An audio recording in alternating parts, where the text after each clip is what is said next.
Hello, and welcome to Story Hour with Miss Barbara. First, we'll light our story candle.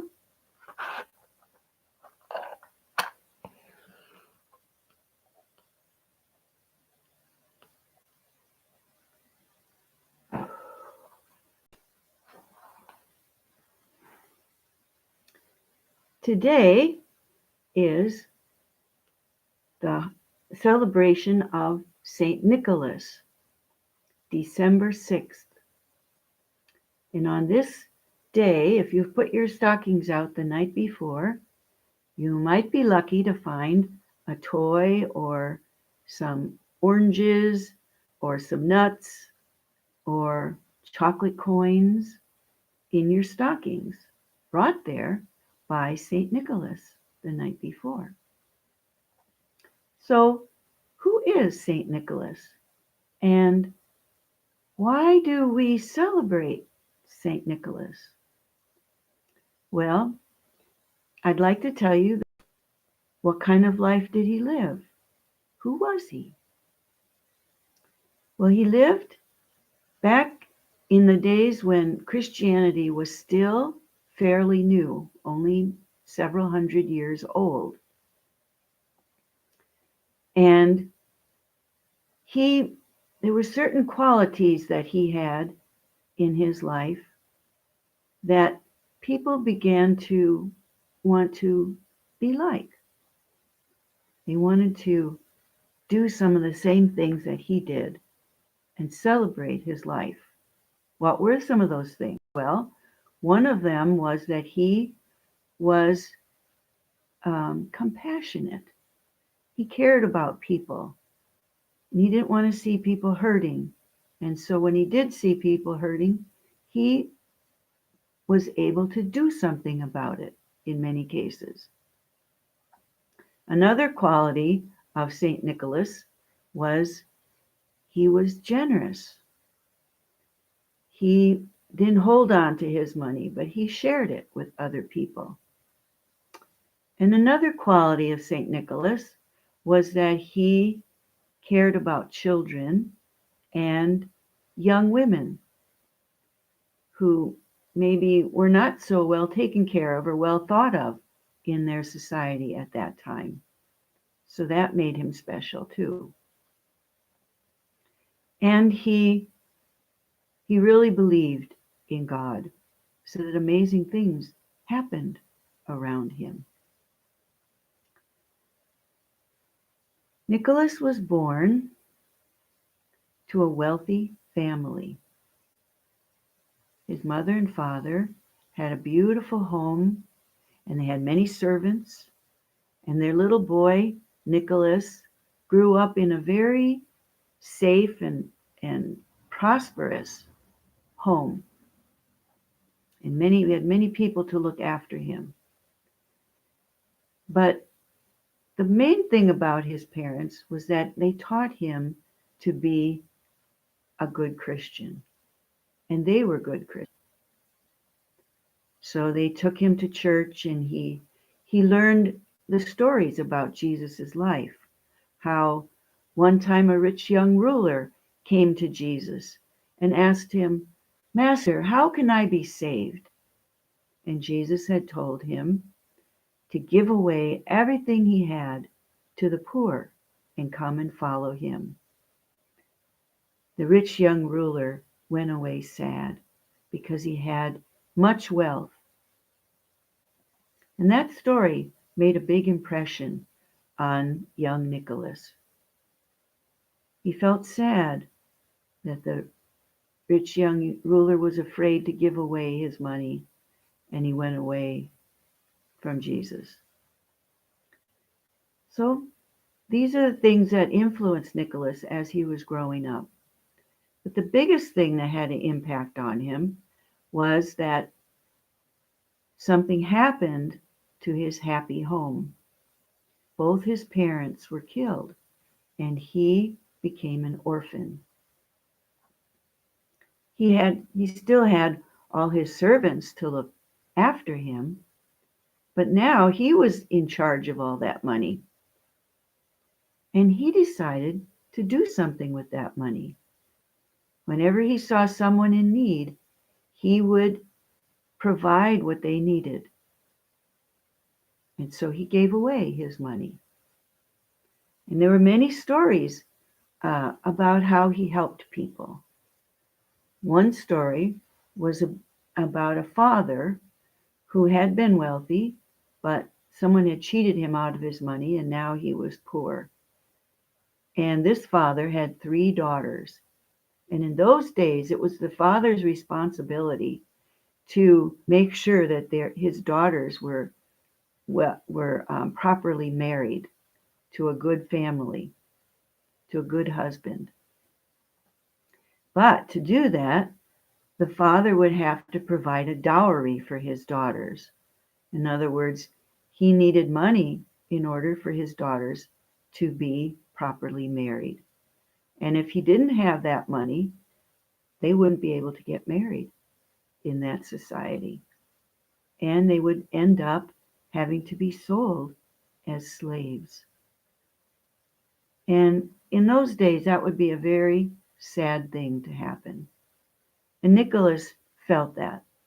So he wanted to help them. But how could he do it? He didn't want to give the money to the father outright. Then it would seem as though he were trying to get the glory for that. And also it might make the father feel humiliated. So Nickolas did a very strange thing. In the middle of the night, he crept up to the window of their home and threw a bag of gold, a little pouch of gold, into the window. And it just so happened that the daughters had their shoes lined up to warm by the fireplace, and the money landed in one of their shoes. So the next day, the father found the money and he just accepted it as a gift from God. And he was able to get his first daughter, his oldest daughter, properly married. But he still had 2 more daughters. So some nights after the first daughter was married and safely in her new home, the second daughter had some high hopes that this would happen to her. So she put her stocking out near the window. And sure enough, a bag of money came flying through the window and landed in her stocking. And so the father was able to find a suitable husband for his second daughter. Now he had 1 daughter left. And he was determined to find out who was providing this money. So he waited up 2 nights. Finally, on the 3rd night, he saw the money come flying in through the window. And he raced outside and grabbed the person. And it turned out to be Nickolas. And he said, "Oh, so it's you giving this money." He knew Nickolas was a wealthy man. Nickolas made him promise never to tell anyone. And I'm sure he kept that promise, but over the years, the secret leaked out. And so people began to hear about these wonderful things that Nickolas had done.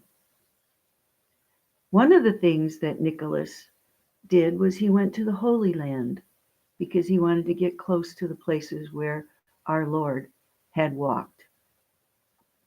And when he came back from his trip, the bishop of his town had died.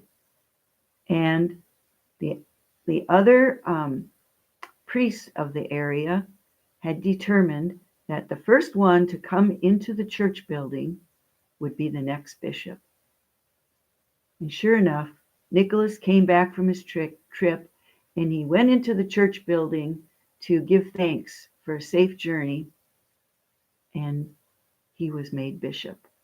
And he took on that duty, taking care of the spiritual needs of the people of his village. Another story about Nickolas had to do with after he was a bishop with a time of great famine. I mean, the spiritual needs were his concern, but he also cared about their physical needs. And he was afraid that the people of his village would not make it through the winter. They didn't have enough food to survive. And it just so happened there was a ship in the harbor filled with grain. But the ship was promised to some nobles in Russia, and the sailors were about to sail away with it. But Bishop Nicholas went to the sailors and begged them to share some of that grain with his people. And they said, "Oh, no, we can't do that. Everything is counted out. We would be in big trouble if we came up short. Every single grain is weighed and measured." But Nicholas begged and begged. He said, "God would want you to do this for his people. And I promise you that you will not be short." And Nicholas had such a good reputation for being someone who loved the Lord and someone that the Lord listened to that they believed him. And so that night, under cover of darkness, the sailors took sacks of grain and put it on the doorsteps of the people in the village. And then that night they sailed away. And when they got to their destination, all the grain was weighed and measured, and there was not one grain short. So these are some of the stories that spread about Nickolas after he died and made him famous and made people want to celebrate his life. And so after he died, legend has it that a white horse came and took Bishop Nickolas and carried him over the heavens every year on December 6th. He makes that journey and he brings treats and toys for children who've put out their stockings the night before. And that's my story about Bishop Nickolas. Thanks for listening. Let's blow out the candle.